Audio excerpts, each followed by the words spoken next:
આદિપુરના લોકોમાં ટ્રાફિકની અવેરનેસ આવે તે માટે પોલીસે એક નવતર પ્રયોગ શરૂ કર્યો હતો। ટ્રાફિકનું ચુસ્ત પાલન થાય તે માટે ઉત્તરાયણના પર્વને ધ્યાને લઈ પોલીસે પતંગનું વિતરણ કર્યું। આદિપુર પોલીસ દ્વારા ઉત્તરાયણના તહેવાર દરમિયાન ટ્રાફિક અવેરનેસ માટે એક નવતર અભિગમ અપનાવવામાં આવ્યો છે।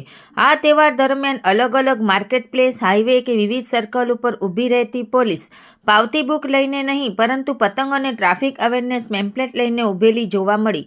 આદિપુર પીઆઈ ડીજી પટેલના માર્ગદર્શન હેઠળ આદિપુર પોલીસ મથકના એએસઆઈ સુનિલભાઈ દવે, નિકુલસિંહ ઝાલા દ્વારા ટ્રાફિકના નિયમોનું પાલન કરવા વાહન ચાલકને પોલીસ દ્વારા ટ્રાફિકના નિયમો લખેલા પતંગ આપીને ટ્રાફિક નિયમનો ભંગ કરવાથી તેમને તથા તેમના પરિવારને શું નુકસાન થઈ શકે છે અને માનવ જીવનનું મૂલ્ય વાહન ચાલકના પોતાના પરિવાર માટે કેટલું વિશેષ છે તેની સમજ આપવામાં આવી હતી। રિપોર્ટ ભારતી માખીજાણી, ગાંધીધામ।